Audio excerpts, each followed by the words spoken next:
bluesboyjag here with yet another 3-string cigar box guitar lesson. Every now and then I'll pick up my cigar box guitar and I'll go dinky dinky dink on the strings and I'll come up with something interesting, hopefully for a lesson. Well, that's what I just played. I sat down and I went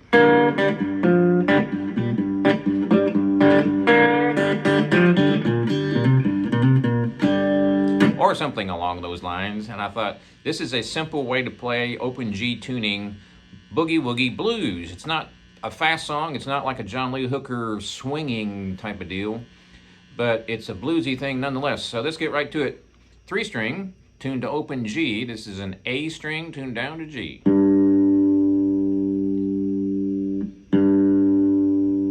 And a D string tuned normal to D.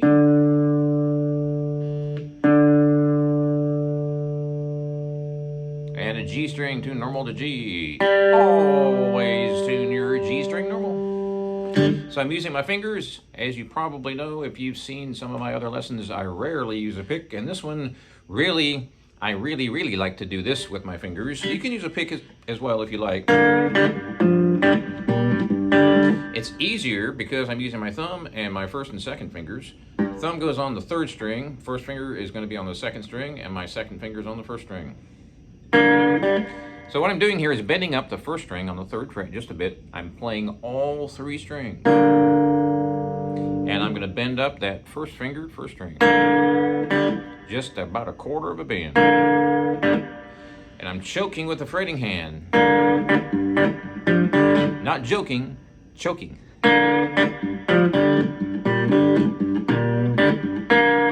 So my thumb is playing the 3rd string. 1st finger is playing the 2nd. 2nd finger is playing the 3rd.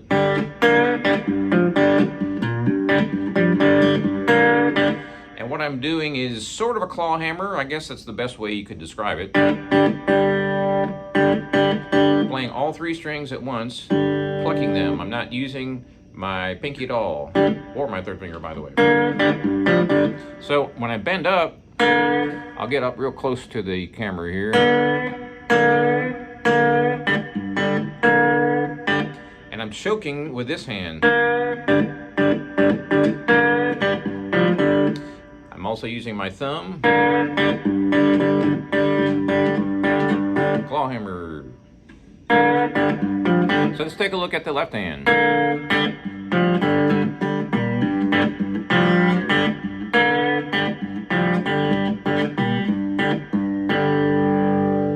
Real slow, and I'm going to use my fingers up close. And I'll show you this hand in a second.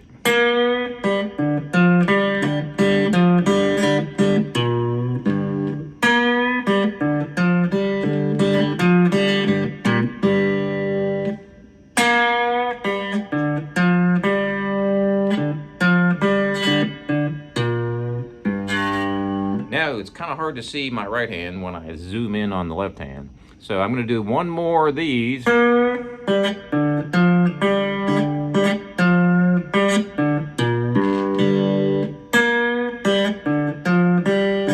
Notice how I'm choking.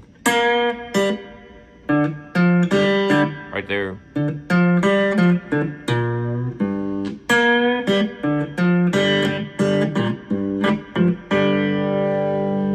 Now, for the right hand. Hopefully you can see that.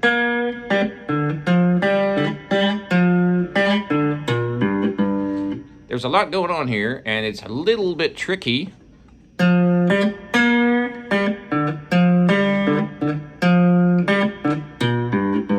Starting on that 1st string. Then I'm going to that 2nd string. Back to the 2nd string. And then the 3rd. Using my 1st finger to bend that one. Looks like I'm playing with my thumb, but I'm not. I'm using that 1st finger. The reason my thumb is there is so I can mute out those strings. All I want to hear is that 1st string.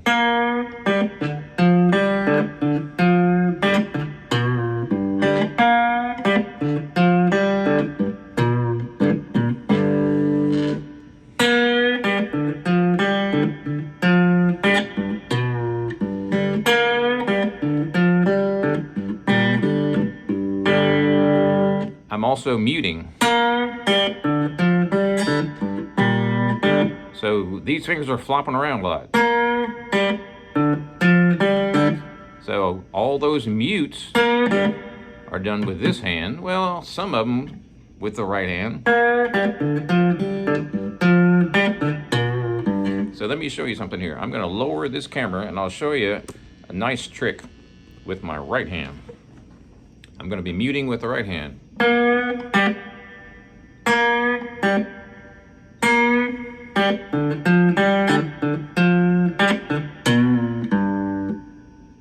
So my thumb can kill that third string, first finger can kill the second, and my second finger can kill the first.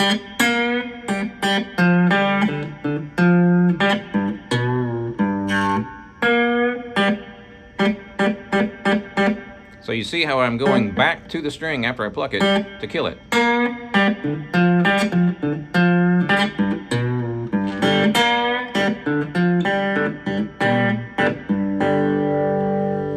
Now I'm going to speed it up just a bit and show you both hands.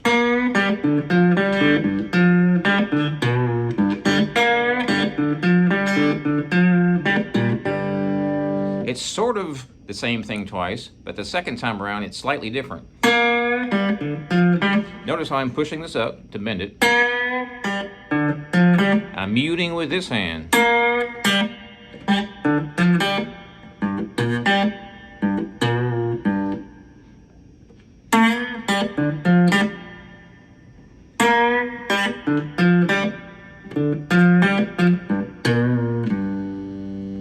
So if we speed this up, we can make a pretty cool, funky riff out of it.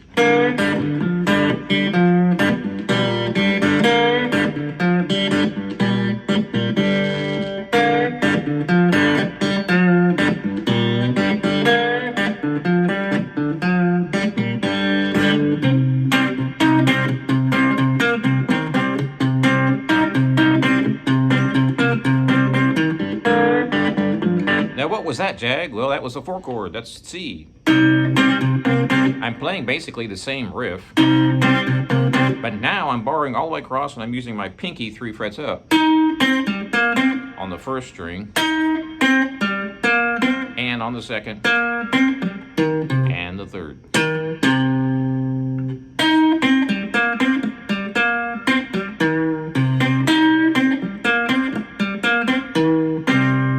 So that right there is the exact same thing as this.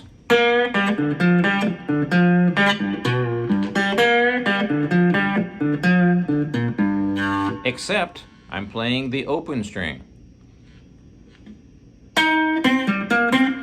If you look up here and I bar on the 5th fret, I'm playing 3 frets up. So that little riff right there is the exact same riff as this. But Jag, that doesn't look anything the same. Nope, it doesn't look the same, but it sure sounds the same. Why?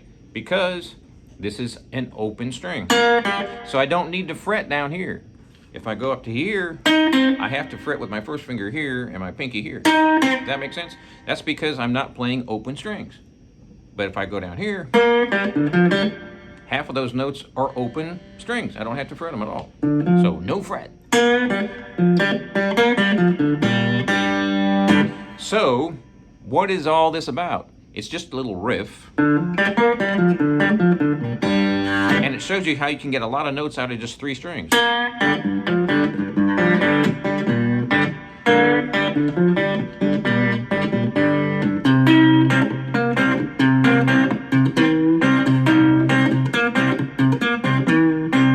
That lick I just played there is the exact same lick as this. But what, Jag? That's a whole different thing you got going on there. You're playing on the 3rd string, you're playing open strings. It's not the same thing. Yep, it's the same thing. It's just that I don't need to fret the open strings, right? Because they're given to you for free. They're open strings, right? So if I do this, I'm on the 3rd fret, I'm going to 0, right? Right there.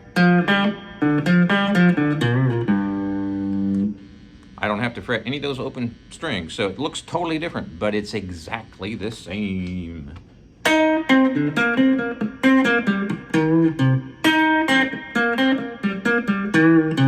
So all that right there is the exact same thing as this. It's just that I'm playing open strings. Up here, I'm fretting everything.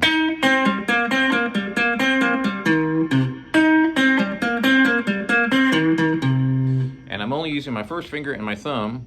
I would recommend definitely getting your second and third finger in there in the picking process. If you've seen some of my other lessons, for whatever reason, way back in the day, I never did get my third finger to do a whole lot of finger picking. And I just figured, well, it's kind of slow. It's kind of taking too long for me to figure out. So I just went to my first and second fingers, which means I'm deficient in that area. I should be able to do that, and I sort of can do it. But many, many, many years ago, I just thought, what the heck? I'll just use my other fingers. So in a way, that's a deficiency. But in another way, that's a unique way of playing, right? And every lick, I guess you'd say every lick, or every little way that you play, that you change up, may be creating a limitation on some other action that you might do on the guitar, but yet it creates its own new lick, right? Its own movement and its own cool little thing. So while you should use rules and you should experiment and figure out why that chord works and why that note works and why that finger is the best way to play that note for that particular thing that you're doing, that's all very important too. But on the other hand, you can throw all that out the window and you can come up with your own little things. That's what makes musicians and artists unique. They don't follow all the rules. Well, let's say they do follow the rules, but then they might modify that rule slightly, right? Which gives you a whole bunch of other options. So I'm just kind of blabbering here. But that lick right there is the exact same thing as this. I'm just fretting all those notes. It's the exact same distance between the notes, same riff, except I'm barring up here.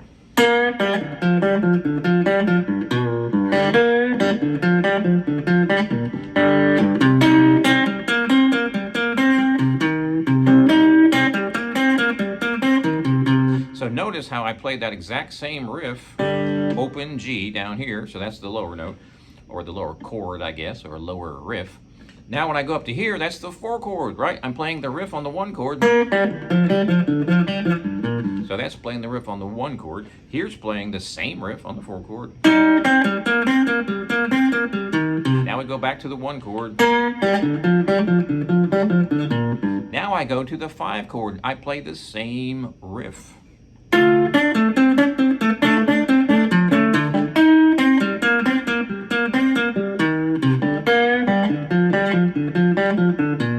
So what I'm basically doing here is I'm playing the entire riff on the 1 chord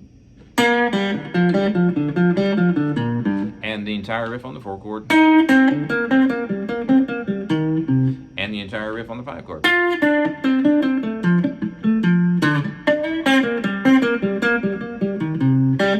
messed that one up.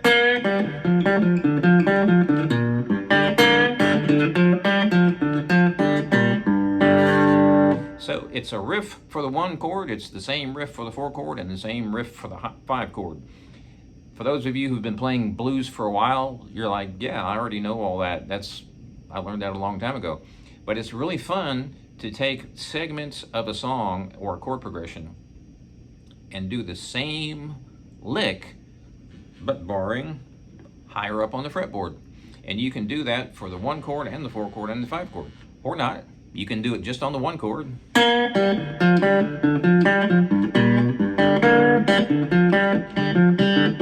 Now when I go to the 4 chord, I could do a completely different rhythm.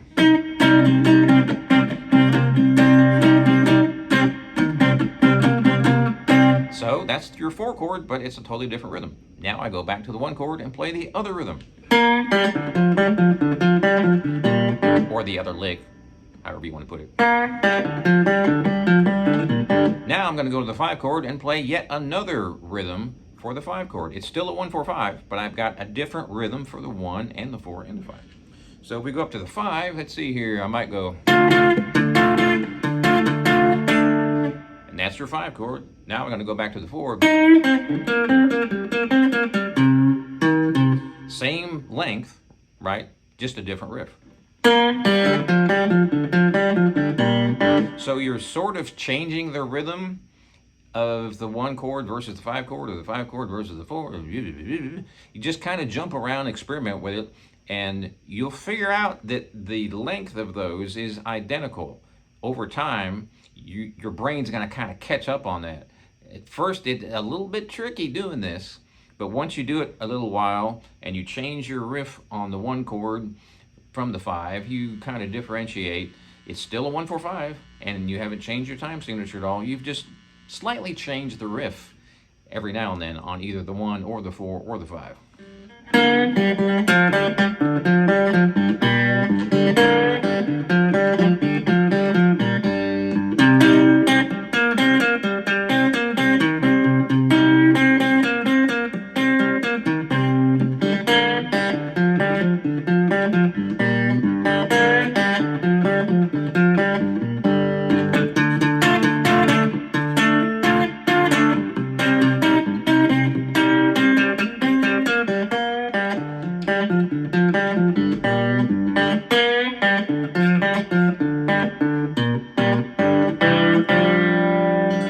Have fun with that. Be sure and subscribe to my channel if you haven't already.